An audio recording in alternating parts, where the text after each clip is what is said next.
SOP और POS को conclude करने के लिए जो एक टेबल याद है आपको हमने बनाया था कि दो वेरिएबल के कितने फंक्शंस हो सकते हैं, तो 16 फंक्शंस हो सकते हैं, वही वाला टेबल है। और मैंने क्या किया है, जितने भी 16 फंक्शन हो सकते थे सभी को मिन टर्म्स या एसओपी के फॉर्मेट में भी रिप्रेजेंट किया है और सभी को मैंने पीओएस के फॉर्मेट में भी रिप्रेजेंट किया है। तो देखिए सबसे पहले ए और बी के चार कॉम्बिनेशन मैंने लिख दिए, फिर उसके बाद देखिए F0 F1 F2 F3 से लेकर के F15 तक ही जाएगा। आउटपुट 4 बिट का है, 4 बिट के 16 combination, first combination, second combination, third combination, fourth combination and so on.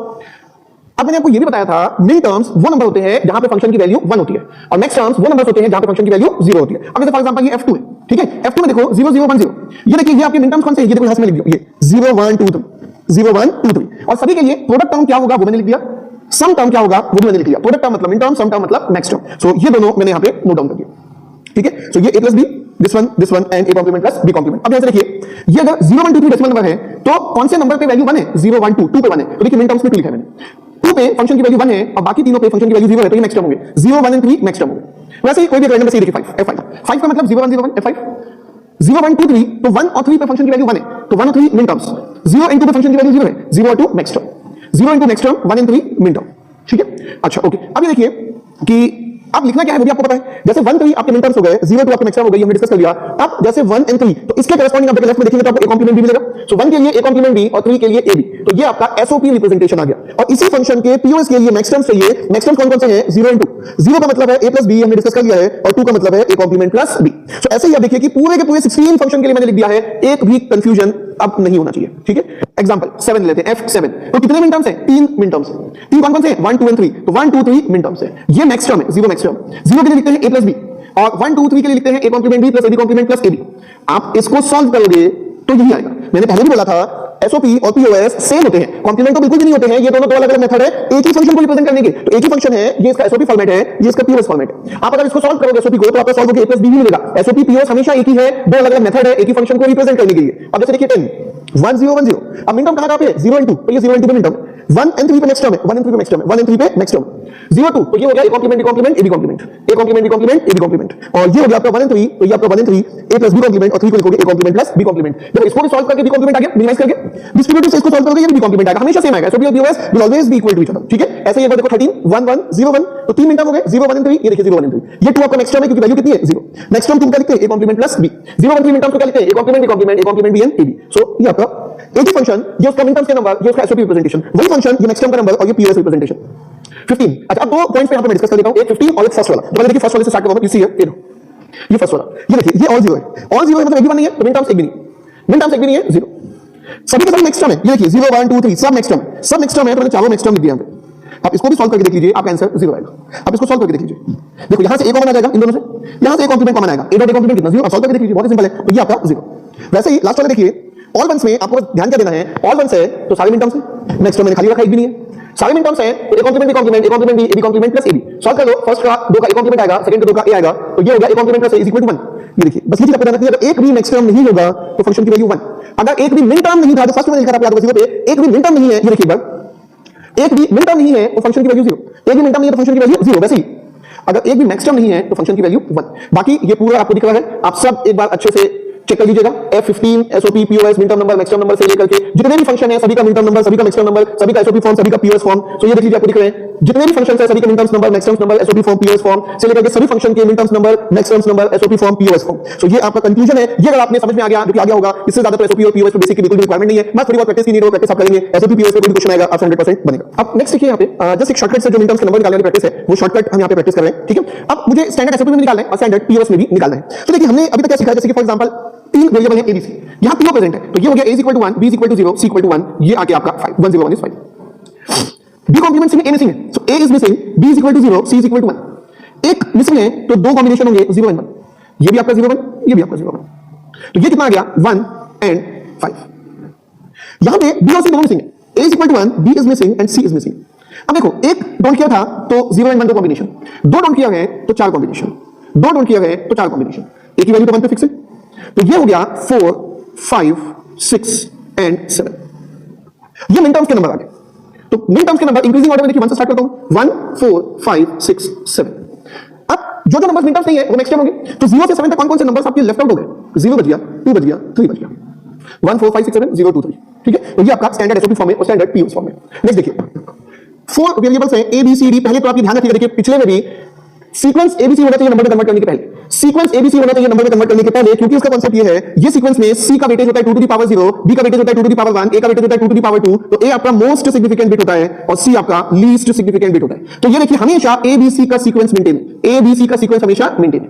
वैसे ही यहां पे डी आपका weightage 2 to the power 0, 2 to the power 1, 2 to the power 2 और 2 टू द पावर 3। तो इसका वेटेज के अकॉर्डिंग ये आपका लीस्ट सिग्निफिकेंट बिट और ये आपका मोस्ट सिग्निफिकेंट बिट। ठीक है, इसका मतलब अगर यहां पे बी ए कॉम्प्लीमेंट दिया होता तो मैं यहां से इसको प्रोसीड नहीं करता। ठीक है, ये तो दिया हुआ क्वेश्चन में, अगर नहीं दिया तो ध्यान रखना है ए बी सी डी इस सीक्वेंस में आना चाहिए left to right, A B C D इस सीक्वेंस में आना चाहिए हर एक टर्म में sequence A B C D आना चाहिए लेफ्ट टू राइट। अब देखो शॉर्टकट से number a is equal to 0, b is equal to 1, c और d मिसिंग को रिप्रेजेंट करते हैं, डोंट केयर से a की वैल्यू 0, b की वैल्यू 1। अब ये तो मिसिंग है, दो मिसिंग है तो उसके चार कॉम्बिनेशन, दो मिसिंग है उसके चार कॉम्बिनेशन, तो ये हो गया 0 1 0 1 0 1 एंड 0 1, ये हो गया 4 5 6 एंड 7। अब यहां देख लेते हैं, a is missing, b is also missing, c is equal to 1 and d is equal to 0। जो मिसिंग है उसके चारों कॉम्बिनेशन लिख लो, ये मिसिंग है चारों combination, cd is 1 0, cd is 1 0।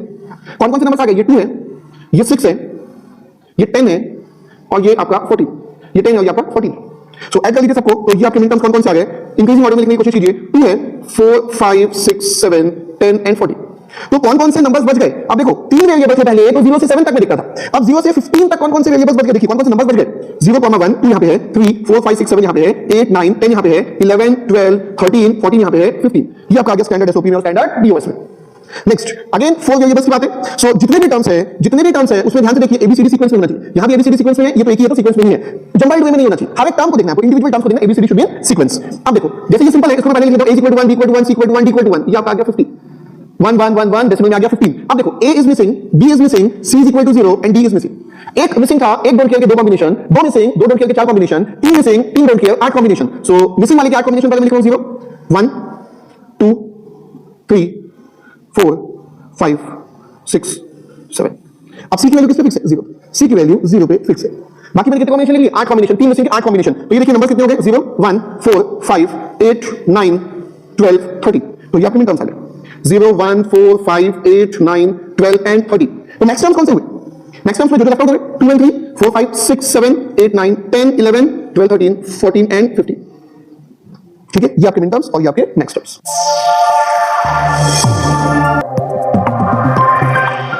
Workbook question number 13, एक फंक्शन आपको एसओपी के फॉर्म में दिया है, कन्वर्ट करने बोला है कैनोनिकल या स्टैंडर्ड पीओएस फॉर्म में, एसओपी से पीओएस में कन्वर्ट करना है। एसओपी में है तो ये जो function of x, y, z है, पहली चीज xyz सीक्वेंस है, ये सब xyz सीक्वेंस में ही है, सो कोई भी चेंजेस करने की जरूरत नहीं है। एसओपी में या मिनटर्म में कॉम्प्लीमेंट का मतलब 0 होता है, नॉर्मल का मतलब 1, तो ये हो गया 0 1 0, ये हो गया 1 0 0, this becomes 1 1 0 and this is 1 1 1। तो ये आपका कौन कौन से मिनटर्म्स हो गए, 2 4 6 7। एसओपी से पीओएस में जाना है तो मैक्स टर्म चाहिए, मैक्स टर्म वो नंबर होंगे जो मिन टर्म्स में नहीं है, तो कौन कौन से मिसिंग है, 0 1 3 5, 0 1 3 5 मिसिंग है, देखिए 0 1 2 यहां पे आ गया, 3 4 यहां पे आ गया, 5 6 7 यहां पे आ गया, 0 1 3 5 यहां पे मिसिंग है। अब इसमें देखिए इसको कन्वर्ट कीजिए बाइनरी में, 0 1 3 5, तो ये हो गया आपका 0 1 3 एंड 5, तो 0 1 3 5। अब इसको पीओएस में कन्वर्ट करना है, वेरिएबल्स के फॉर्मेट में आपको ऑप्शन दिया है, पीओएस में या सम टर्म में 0 का मतलब नॉर्मल होता है, तो ये हो जाएगा आपका x plus Y plus Z, x plus Y plus Z complement, x plus Y complement plus Z complement, x complement plus Y plus Z complement. Sorry, so ये आपका आंसर है पीओएस फॉर्मेट में जो कि आपको ऑप्शंस में दिया हुआ, this is your answer. Last question हमने देखा एसओपी से पीओएस कन्वर्ट करना था, यहां पे पीओएस एक्सप्रेशन दिया हुआ है, एसओपी में आपको कन्वर्ट करना है। पीओएस दिया है मतलब मैक्सिमम से नंबर दिए हैं, मैक्सिमम के नंबर निकालिए, मैक्सिमम के नंबर से मिन टर्म के नंबर और मिन टर्म के नंबर से आपका एसओपी का एक्सप्रेशन निकल जाएगा। सो इसको एक बार देख लेते हैं। तो function of a, b, c, function of a, b, c ये प्रोडक्ट ऑफ सम है, प्रोडक्ट ऑफ सम है, और पीओएस में या सम टर्म में नॉर्मल का मतलब होता है 0, तो ये बस आपको ध्यान रखना होता है। तो ये हो गया 0 0 1 and this becomes 0 1 1 and this becomes 1 0 0 and this is 1 1 and 1। So next term के नंबर कौन कौन से निकल गए, देखिए next term number 1 3 4 7, next term number 1 3 4 7, next term के नंबर निकल गए, तो मिन टर्म्स कौन से होंगे, जो नंबर मिसिंग है 0 2 5 6, 0 to 5 6 मिन टर्म्स है, इसको सबसे पहले बाइनरी में कन्वर्ट कीजिए 3 बिट में, तो 0 2 को लिखोगे 0 1 0, 5 को लिखोगे 1 0 1, 6 को लिखोगे 1 1 0। अब ये मिन टर्म्स को आपने बाइनरी में लिख दिया, अब आपको इसको वेरिएबल्स के फॉर्म में कन्वर्ट करना है। वेरिएबल्स के फॉर्म में कन्वर्ट करने के लिए एसओपी मतलब प्रोडक्ट टर्म में 0 मतलब कॉम्प्लीमेंट, तो ये होगा a complement b complement c complement, a complement b c complement, a b complement c, a b c complement. So ये आपका आंसर है एसओपी एक्सप्रेशन में जो कि आपको एक ऑप्शन में दिख रहा हो। वर्कबुक क्वेश्चन नंबर 15, मिन टर्म्स के नंबर आपको दिए हुए हैं, निकालना है पीओएस फॉर्म वेरिएबल में, ठीक है, वेरिएबल के फॉर्म में पीओएस निकालना है। सो सबसे पहला स्टेप ये होगा कि ये जो XYZ आपको मिन टर्म्स के फॉर्मेट में दिया है, सबसे पहले मैक्स टर्म लिखिए। मैक्स टर्म कौन से नंबर्स होते हैं? जो मिन टर्म्स नहीं होते हैं। 1 2 5 6 7 में क्या क्या मिसिंग है? 0 मिसिंग है, 0 के बाद 3 3 के बाद 4, तो 0 3 4 इसके मैक्स टर्म होंगे। वेरिएबल में कन्वर्ट करने के लिए पहला स्टेप बाइनरी में कन्वर्ट कीजिए। वेरिएबल में कन्वर्ट करने के लिए पहला स्टेप बाइनरी में कन्वर्ट कीजिए, तो ये हो गया 0, this is 0 1 1 and 1 0 0। Max term को बाइनरी में भी कन्वर्ट कर दिए, अब इसको वेरिएबल के फॉर्म में लिखना है, XYZ के फॉर्म में। और यहां पे ध्यान रहे पीओएस में या सम टर्म में 0 का मतलब नॉर्मल, 1 का मतलब कॉम्प्लीमेंट, तो ये होगा x plus y plus z और x plus y complement plus z complement, x complement plus y plus z, ये आपका फाइनल करेक्ट ऑप्शन आपको मिलेगा। Question number 16 of the workbook. Function दिया है सीक्वेंस PQR और ये फंक्शन दिया हुआ है, इसको स्टैंडर्ड एसओपी फॉर्म में चाहिए। मिन टर्म्स के नंबर चाहिए बेसिकली। मिन टर्म्स को मैंने पहले भी बताया, मिन टर्म्स स्मॉल m से रिप्रेजेंट किया जाता है, मैक्स टर्म कैपिटल M से। मिन टर्म्स प्रोडक्ट टर्म होते हैं, मैक्स टर्म सम टर्म्स होते हैं। मैक्स टर्म को कैपिटल M से, मिन टर्म्स को स्मॉल m से रिप्रेजेंट किया जाता है। यहां पे फंक्शन लेके शॉर्टकट करने यूज करने की कोशिश करेंगे, PQ plus QR complement plus PR complement. यहां पे R मिसिंग है, देखिए PQR इज मिसिंग, यहां पे P मिसिंग है और यहां पे Q मिसिंग है, ठीक है। तो PQ फिक्स है, R मिसिंग है, R की वैल्यू 0 भी हो सकती है, 1 भी हो सकती है। QR कॉम्प्लीमेंट फिक्स है, सो ये आपका 1 0 पे फिक्स है, 1 0 पे फिक्स है। P की वैल्यू मिसिंग है, P इक्वल टू 0 भी हो सकता है, P इक्वल टू 1 भी हो सकता है। इसमें P equal to 1 R is equal to 0 fix है, P equal to 1 R is equal to 0 fix है। Q की वैल्यू 0 भी हो सकती है और Q की वैल्यू 1 भी हो सकती है। Q की वैल्यू 0 भी हो सकती है और Q की वैल्यू 1 भी हो सकती है। अब देखो यहां पे ये नंबर्स कौन कौन से हो गए? 1 1 0 का मतलब हो गया आपका 6, ये आपका 6, ये आपका 7, ये आपका 2 and this is your 6, this is 4 and this is your 6। सो इसमें कौन कौन से मिन टर्म्स हो गए? अगर आप सभी देखोगे लाइन से लिख लोगे 2 4 6 7, ये इसके मिन टर्म्स हैं, तो आप लिख सकते हो M2 plus M4 plus M6 plus M7। Answer तो आ गया आपका, ये देखिए 2 4 6 7 ऑप्शन है आपका एकदम 100% करेक्ट है। यहां पे एक और अल्टरनेटिव अगर जस्ट मैं लिखना चाहूं तो ये देखिए, जैसे कि ये फंक्शन है, इसको मैं लिखूं सीधे सीधे समेशन m pq है, तो 1 1 don't care, pq don't care हो गया, 1 1 r is don't care, q आगे है नहीं चाहिए। बस मैं आपको अलग-अलग वे बता रहा हूं, जो आपको कंफर्टेबल लगे आप उसे कंटिन्यू कीजिएगा। ये एकदम थोड़ा शॉर्टकट टाइप से लिखता है, ये दिखेगा सिस्टमैटिक में है, ये भी शॉर्टकट, बट ये थोड़ा सा प्रोसीजरल है। आप कहीं कन्वेंशनल या मतलब कोई स्टेप बाय स्टेप में अगर आपको लिखना है तो वो समझ में सबको समझ में आ जाएगा और ये एकदम सिस्टमैटिक लगेगा आपको, थोड़ा सा शॉर्टकट देखने में नहीं लगेगा। q r कॉम्प्लीमेंट क्या है? p is missing, q r complement, r missing है, सॉरी R प्रेजेंट है, Q मिसिंग है, so P Q is missing, R is equal to 0। सो इसको आप स्प्लिट कर सकते हो, 1 1 डोंट केयर है तो 1 1 0 1 1 1 डोंट केयर, ये है तो 0 1 0 1 1 0 डोंट केयर है, 1 0 0 1 1 0। तो यहां से आपका आ गया 6 7 2 6 4 6 है वही चीज, देखिए कुछ भी डिफरेंस नहीं है, जस्ट अलग अलग मेथड है, जो आपको कंफर्टेबल लगे आप उसे कंटिन्यू कीजिए। 2 4 6 7, so again option A is correct, 2 4 6 7। तो ये थोड़ा सा ज्यादा सिस्टमैटिक देखने में लगता है और ये जो है देखने में आपका शॉर्टकट काइंड ऑफ लगता है, दोनों के दोनों आपके same. Workbook question number 17, simplified SOP form of expression पूछा हुआ है। ये एक्सप्रेशन जो कि स्टैंडर्ड पीओएस में दिया हुआ है, इसका एसओपी निकालना है, वो भी सिंपलीफाइड फॉर्म में, ठीक है। तो देखिए इन दोनों में अगर आप देखेंगे तो P plus Q complement common है, P plus Q complement common है, और ये जो है इसको भी मिनिमाइज कर सकते हैं। ध्यान से देखिए P plus R complement common है, P प्लस R कॉम्प्लीमेंट, इसको मैं 2 टाइम्स लिखूंगा, P plus Q complement plus R complement. Second expression is P plus Q complement plus R, और ये जो थर्ड है P plus Q plus R complement, इसको मैं 2 टाइम्स लिखूंगा क्योंकि दोनों को मिनिमाइज कर रहा है। इसको सेकंड टाइम लिख रहा हूं मैं P plus Q complement plus R complement. तो देखिए यहां पे वैसे तो बहुत ज्यादा शॉर्ट में सॉल्व हो जाएगा, क्योंकि हम डिस्कस कर रहे हैं, कुछ लोग अपना कांसेप्ट डेवलप कर रहे हैं, सो मैं एक नॉर्मल स्टेप्स को स्किप नहीं कर रहा हूं, ठीक है। तो बहुत ही बेसिक लेवल पे मैं पूरा डिस्कशन कर रहा हूं, डेफिनेटली एग्जाम में इससे बहुत ही कम टाइम में आपका सॉल्व होगा। अब देखो यहां पे क्या कॉमन है, यहां पे कॉमन है P प्लस Q कॉम्प्लीमेंट, तो ये हो जाएगा आपका डिस्ट्रीब्यूटिव लॉ से P plus Q complement R complement dot R, ये आपका डिस्ट्रीब्यूटिव लॉ से सॉल्व हो जाएगा, ठीक है। फिर अगेन आप यहां पे देखोगे तो P plus R complement common है, P plus R complement common है, P प्लस R कॉम्प्लीमेंट, तो डिस्ट्रीब्यूटिव लॉ से Q dot Q complement. Distributive law again मैं बोल रहा हूं आपका नॉर्मल नहीं, बहुत अच्छा होना चाहिए, बहुत यूजफुल लॉ होता है। तो ये आपका हो गया P प्लस Q कॉम्प्लीमेंट और ये हो गया P plus R complement. Again distributive law step में भी मैं यूज करूंगा, P कॉमन है तो P कॉमन है, तो ये आपका Q complement dot R complement, Q complement dot R complement. ये देखिए तो डिस्ट्रीब्यूटिव लॉ ही यूज किया मैंने, बहुत यूजफुल लॉ है, एकदम सिंपलेस्ट वे में ये सॉल्व हो गया। अदरवाइज भी सॉल्व हो सकता है बिना डिस्ट्रीब्यूटिव के, बट वो लेंथी होगा, थोड़ा कॉम्प्लेक्स होगा, गलती होने के चांसेस होंगे। ये आपका एकदम सेफेस्ट मेथड है, P plus Q complement R complement is the correct answer. Workbook question number 18, A B C 8 combination दिए हैं, आउटपुट Q की वैल्यू आपको एक करके दी है। ऑप्शंस देख के मुझे आइडिया लग रहा है कि एसओपी फॉर्म मुझे यूज करना चाहिए, पॉसिबिलिटी है आंसर मिलने की। तो ये ऑप्शन पे डिपेंड करेगा कि आप एसओपी वाला पार्ट चूज करते हैं कि पीओएस वाला पार्ट चूज करते हैं। तो ऑप्शंस को देख के मैंने डिसाइड किया कि एसओपी में जाना चाहिए। तो एसओपी में ये देखिए, एसओपी में ये आउटपुट 1, एसओपी एसओपी, और एसओपी में क्या करना होता है आपको, आउटपुट कॉलम्स में 1 देखने होते हैं। पीओएस में अगर मैं देखता तो आउटपुट कॉलम में 0 देखता। तो कॉम्बिनेशन कौन कौन से देखिए, 0 1 1 कॉम्बिनेशन है, फिर 1 0 1 कॉम्बिनेशन है, फिर 1 1 0 कॉम्बिनेशन है, and then at last 1 1 1 combination है। तो इसके लिए देखिए टर्म क्या मिलेगा आपको, ये टर्म आप लिख सकते हैं 0 1 1 का मतलब है, 0 1 1 का मतलब है A कॉम्प्लीमेंट B C, ठीक है, A कॉम्प्लीमेंट B C, इसका मतलब है A B complement C, this is A B C complement and this one is A B C। अब मुझे इसको सॉल्व करना है, ठीक है, अब मुझे इसको सॉल्व करना है। अब यहां पे आप ये देखिए कि ये जो ABC है वो इसको भी मिनिमाइज कर सकता है, ABC इसको भी मिनिमाइज कर सकता है, और ABC इसको भी मिनिमाइज कर सकता है। कैसे? ये A और B कॉमन निकाल देगा, A और C कॉमन निकल जाएगा, B और C कॉमन निकल जाएगा। तो ABC मेरे को लेके तीनों के साथ करना है, तो ये है A कॉम्प्लीमेंट BC, नेक्स्ट है A B complement C, next है A B C कॉम्प्लीमेंट, और तीनों के साथ मुझे ABC यूज करना है। तीनों के साथ मुझे ABC, मैंने आपको पहले भी बताया था, अगर एक टर्म है जो कि 3 टर्म को मिनिमाइज कर सकता है तो आप उसको तीनों को मिनिमाइज कीजिए, मत सोचिए कि एक को करेंगे बाकी दो को नहीं करेंगे, आप तीनों को मिनिमाइज कर लीजिए। ये टर्म को आप 3 बार लिख सकते हो। तो यहां से देखिए आंसर आएगा, ये आपका आंसर आएगा, ये दोनों में B और C कॉमन है, इन दोनों में ए और सी कॉमन है और इन दोनों में ए भी कॉमन है, तो ये देखिए ये आपको करेक्ट ऑप्शन के फॉर्मेट में मिलेगा। This is your answer. Workbook question number 19, दो वेरिएबल का क्वेश्चन दिया हुआ है, वेरिएबल एक्स एंड वाई है, फंक्शन की वैल्यू गिवन है, इन तीन कॉम्बिनेशन के लिए फंक्शन की वैल्यू 1, इस कॉम्बिनेशन के लिए फंक्शन की वैल्यू 0, यूजिंग ओनली। अब इसको डिजाइन करना है आपको, या तो 2 इनपुट नॉर गेट या तो 2 इनपुट ऑर गेट, यही दो ऑप्शन दिए हुए, ठीक है। और मिनिमम कॉस्ट आपको निकाल दी है, ज्यादा इंपॉर्टेंट है कि यही दो गेट यूज कर सकते हैं, ऑर गेट है, नॉर गेट आप यूज कर सकते हैं। मिनिमम कॉस्ट आपको निकालना है, मिनिमम कॉस्ट, ठीक है। ऑर गेट की फैसिलिटी भी है, यहां पे ध्यान दीजिएगा। अच्छा, अब एक्स वाई फंक्शन दिया हुआ है, तो एक्स और वाई के लिए पहले तो चार कॉम्बिनेशन 0 0 0 1 1 0 1 1, और ये आपको फंक्शन f दिया हुआ है, तो ये x y के चार कॉम्बिनेशन, चारों कॉम्बिनेशन के लिए फंक्शन की वैल्यू। तो देख लेता हूं मैं 1,0 पे आउटपुट 0 है, 1,0 पे आउटपुट 0 है, बाकी तीनों कॉम्बिनेशन के लिए 1 है। तो अगर मैं एसओपी जाऊंगा तो मुझे तीन टर्म्स को सॉल्व करना होगा, फिर उसको मिनिमाइज भी करना होगा। पीओएस अगर मैं जाऊंगा तो ऑलरेडी मिनिमाइज फॉर्म में दिया हुआ है, ध्यान से देखिए। पीओएस में एक ही टर्म है क्योंकि एक ही 0 है। पीओएस में आप आउटपुट कॉलम में क्या चेक करते हैं? 0। पीओएस में इंडिविजुअल टर्म, सम टर्म होते हैं, सम टर्म उसमें भी 1 का मतलब कॉम्प्लीमेंट होता है, तो ये हो गया आपका x complement plus y। POS में एक ही टर्म आपको चाहिए, पीओएस मतलब सम टर्म में 1 का मतलब कॉम्प्लीमेंट, 0 का मतलब नॉर्मल। दैट मींस ये जो फंक्शन f है ये है x कॉम्प्लीमेंट प्लस y, जो कि बहुत इजीली ऑर गेट और नॉर गेट से इंप्लीमेंट हो सकता है। ध्यान से देखिए, ये आप नॉर गेट से कॉम्प्लीमेंट कर सकते हैं और ये तो आपको ऑर गेट दिया ही हुआ है, ठीक है। तो पहले आप एक नॉर गेट से x को कॉम्प्लीमेंट करोगे, वैसे आंसर आ चुका है कि 2 गेट चाहिए, बट फिर भी हम यहां पे इसको ड्रॉ भी कर देते हैं। तो ये देखिए, ये आपका इनपुट x है, तो ये आ गया आपका x कॉम्प्लीमेंट, और ये आपका y है, सो ये हो गया आपका x कॉम्प्लीमेंट प्लस y। तो this is x complement plus y। Total कितने गेट लगेंगे? 2 ही गेट लगेंगे। तो देखिए, मिनिमम कॉस्ट आपसे पूछा था, मिनिमम कॉस्ट इज 2 यूनिट्स, एक यूनिट नॉर गेट के लिए, एक यूनिट ऑर गेट के लिए। सॉल्यूशन। सो नेक्स्ट क्वेश्चन, एक बूलियन एक्सप्रेशन दिया हुआ है, मिनिमाइज करना है, चार ऑप्शन आपको दिए हुए हैं। बेसिक क्वेश्चन है बट एक बहुत ही अच्छा क्वेश्चन है, ध्यान रखिएगा कि इसमें इजी क्वेश्चन होने के बावजूद एग्जाम में बहुत लोगों से गलती हुई होगी, वो मैं आपको बताऊंगा कि क्या मिस्टेक होगा। सो आपने ट्राई कर लिया होगा, तो मैं भी एक बार जस्ट यहां पे सॉल्यूशन नंबर स्टार्ट कर रहा हूं। a complement, b complement, c complement, a complement, b c complement, a b complement, c complement plus abc plus abc complement. तो यहां पे ध्यान दीजिए कि ये दोनों में a complement c complement common है, तो b कॉम्प्लीमेंट प्लस b आ गया। इन दोनों में ac कॉम्प्लीमेंट कॉमन है, तो ac कॉम्प्लीमेंट कॉमन लीजिए, b कॉम्प्लीमेंट प्लस b, और ये टर्म बच गया abc। सो ये आपका हो गया a complement, c complement plus ac complement plus abc। यहां से आप c कॉम्प्लीमेंट कॉमन लीजिए, a complement plus a plus abc। So ये देखिए आंसर आना चाहिए c कॉम्प्लीमेंट प्लस abc, ये आपका आंसर। अच्छा, अब देखिए ये रह गया c कॉम्प्लीमेंट प्लस abc, तो ऑप्शन डी, लेकिन गलत आंसर है। Option D is incorrect answer. ये मिस्टेक मैक्सिमम लोगों ने की होगी इस पर्टिकुलर क्वेश्चन में। अब आप ध्यान से क्वेश्चन को पूरा पढ़िए। मिनिमाइज्ड पीओएस फॉर्मेट पूछा है। मिनिमाइज्ड पीओएस का मतलब इंडिविजुअल टर्म क्या होने चाहिए?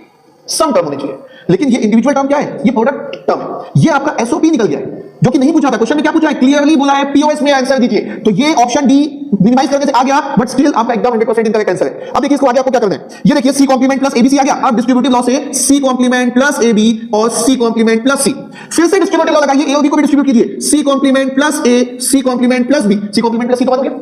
ये आपका आंसर आ गया C complement plus A, C complement plus B. अब आप देखिए यहां पे C complement plus A, C complement plus B, option A is the correct answer. So solve करने से, मिनिमाइज करने से डी आ गया, बट डी गलत है क्योंकि डी एसओपी में क्वेश्चन में आपको पीओएस पूछा है। करेक्ट आंसर ए होगा, बी नहीं होगा। A is the correct answer. Again आप देखिए लास्ट में फिर मैंने डिस्ट्रीब्यूटिव लॉ यूज किया। डिस्ट्रीब्यूटिव लॉ बहुत इंपॉर्टेंट है, आपको एकदम अच्छे से आना चाहिए। Question number 21 of your workbook, एक फंक्शन दिया है PQR वेरिएबल्स है, मैक्स टर्म्स 0,5 दिया है, इंप्लीमेंट करना है यूजिंग ओनली 2 इनपुट गेट्स। और कौन से गेट को यूज करके आप इस फंक्शन को बना सकते हैं? ओनली 2 इनपुट गेट्स आपको यूज करना है। मैक्स टर्म दिया है 0,5, तो एक बार ये फंक्शन हम लिखते हैं। मैक्स टर्म 0,5 को वेरिएबल बाइनरी के फॉर्म में लिखिए, 0 को लिखेंगे 000, 5 को लिखेंगे 101, 000 एंड 101। अब इसको वेरिएबल के फॉर्म में लिखिए, p plus q plus r, and this will become p complement plus q plus r complement.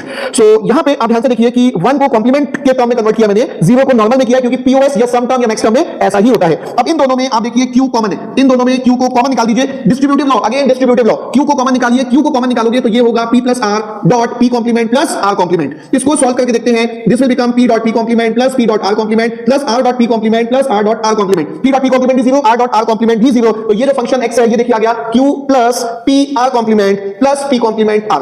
इसको लिखा जा सकता है q plus p XOR with OR। यही देखिए इंप्लीमेंट करने बोला था, इंप्लीमेंट हो गया, एक XOR गेट और फिर एक OR gate. So option D आपका करेक्ट है, XOR gate and OR gate. उसको मैं एक बार ड्रॉ करके भी बता देता हूं। p एंड r को XOR से भेजिए, p एंड r, तो ये p r को XOR से, p XOR विद r, और इसका जो आउटपुट है इसको नॉर्मल OR गेट से भेजिए विद इनपुट q, तो ये q से भेजोगे तो ये q plus p XOR with r। तो ये आपका ऑप्शन डी करेक्ट है। अब यहां पे ध्यान से देखिए कि ये स्टेप लिखने के लिए ना हो तो ज्यादा अच्छा है। अभी कुछ देर पहले हमने कोई डिस्कशन किया था, उसमें एक्सॉल का मैंने एसओपी और पीओएस दोनों बताया था। तो अगर मैं एसओपी में जाऊंगा तो A complement B plus A B complement होता है, लेकिन मैं आपको पीओएस में भी बताया था A plus B dot A complement plus B complement. तो ये देखिए सॉल्व करके आपका एक्सॉल ही मिला। तो ये जो एक स्टेप है आप अवॉइड कर सकते हैं, जितना स्टेप अवॉइड करेंगे उतना टाइम सेव होगा, एफर्ट सेव होगा, अब बाकी क्वेश्चन में उतना टाइम दे पाएंगे। तो ये आपका एक्सॉल का पीओएस एक्सप्रेशन होता है, ये आपको पता होना चाहिए। इसी स्टेप में आप डिक्लेयर कर सकते थे, एक और गेट और एक्सॉल गेट से ये सॉल्व हो जाएगा। Next question, workbook question number 22, एक फंक्शन आपको दिया हुआ है, उसको मिनिमाइज करना है और मिनिमल एसओपी फॉर्म में आपको उसको नोट डाउन करना है। तो दिया भी है एसओपी फॉर्म में और मिनिमाइज भी एसओपी फॉर्मेट में कुछ है, तो बहुत ज्यादा ट्विस्ट नहीं है, बस आपको ये देखना है कि कैसे कम से कम स्टेप में आप कोशिश करेंगे सॉल्व करने की। So multiple ways are possible. Boolean से अगर 5 अलग अलग सॉल्व कर रहे हैं तो मैक्सिमम चांसेस ये होता है कि पांचों के पांचों एक अलग अलग पाथ से जाएंगे, बट मिनिमल आंसर सभी का सेम आना चाहिए if they are doing it correct. So देखिए एक्सप्रेशन आपको दिया है pq plus p complement qr plus p complement qr complement s। देखिए मैं एग्जाम में जैसे करना है वैसे नहीं कर रहा हूं, क्योंकि मैं कुछ बेसिक स्टेप को मिस नहीं करना चाहता जिसके कारण कुछ लोगों को प्रॉब्लम हो, तो मैं लिख रहा हूं हर एक स्टेप, बट एग्जाम में इतने ज्यादा स्टेप की नीड नहीं होगी। कुछ लोग जो अच्छा कांसेप्ट है उन लोग को समझ में आ जाएगा, बाकी लोग भी कोशिश कीजिए कि मैं आपको बता भी दूंगा कि यहां पे कौन-कौन से स्टेप को अवॉइड कर सकते हैं। तो देखिए जैसे कि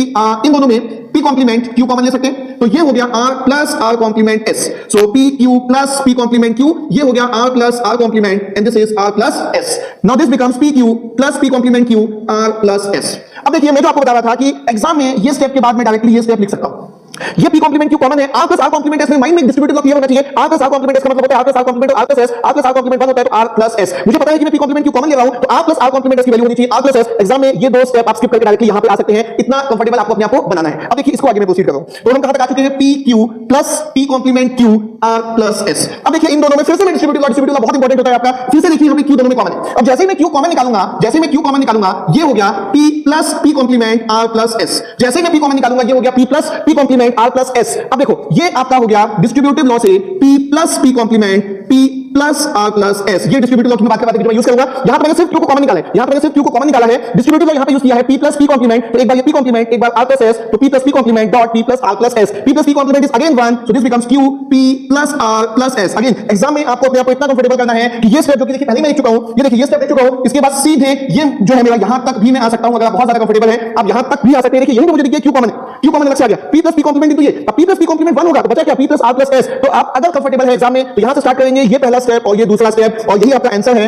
qp plus qr plus qs के फॉर्मेट में जो आपको आंसर दिया है यही आपका आंसर है। तो इतना कंफर्टेबल आपको बनाना है अपने आप को बूलियन लॉज में। Next question number 23 of your workbook, simplify करना है, चार ऑप्शंस आपको दिए हैं। अब देखिए डिस्ट्रीब्यूटिव लॉ स्टार्टिंग से मैं बोल रहा हूं 10-20 टाइम्स ऑलरेडी मैं आपको बोल चुका हूं, बहुत इंपॉर्टेंट है। फर्स्ट और लास्ट में q कॉम्प्लीमेंट दोनों में कॉमन है, उसमें भी आप आगे देखिए p और p कॉम्प्लीमेंट ये डॉट होके 0 हो जाएगा। मुझे पता है कि q कॉम्प्लीमेंट है, बट फिर भी अभी मैं उसको दो स्टेप में लिख रहा हूं, q complement plus p dot p complement r complement, और जो बचा हुआ है that is pq complement plus pr। तो ये देखिए मुझे पहले ही स्टेप में आपको डायरेक्टली यहां तक आ जाना चाहिए, ये q कॉम्प्लीमेंट है, ये pq कॉम्प्लीमेंट प्लस pr, तो आप डायरेक्टली यहां से इस स्टेप में आपको आना चाहिए। q कॉम्प्लीमेंट कॉमन है, बाकी दोनों बचा हुआ डॉट होगा, p डॉट p कॉम्प्लीमेंट 0, ये देखिए p डॉट p कॉम्प्लीमेंट 0, सिर्फ सीधे q कॉम्प्लीमेंट। अब बस इसको ब्रैकेट बंद करके मल्टीप्लाई कर लीजिए, pq complement plus pq complement r, और यहां से आपको क्लियर दिख रहा है pq कॉम्प्लीमेंट कॉमन लोगे 1 plus r, answer is pq complement. बहुत ही सिंपल सा सॉल्यूशन है, बट अगेन ये आगे जाके इजी क्यों हो गया, क्योंकि पहले स्टेप में सबसे इंपॉर्टेंट हमने डिस्ट्रीब्यूटिव लॉ यूज कर लिया था। अब सोचिए सारे ब्रैकेट को ओपन करके आगे जाके सॉल्व करेंगे, बहुत डिफिकल्ट होगा, कॉम्प्लेक्स होगा, गलती होने के चांसेस होंगे। सीधे ये पहला स्टेप और ये एक दो स्टेप के बाद सीधे सीधे आपका आंसर। तो यहां से भी आप देखिए कि इतना एग्जाम में हो सकता है कि एक स्टेप आप और स्किप कर दे,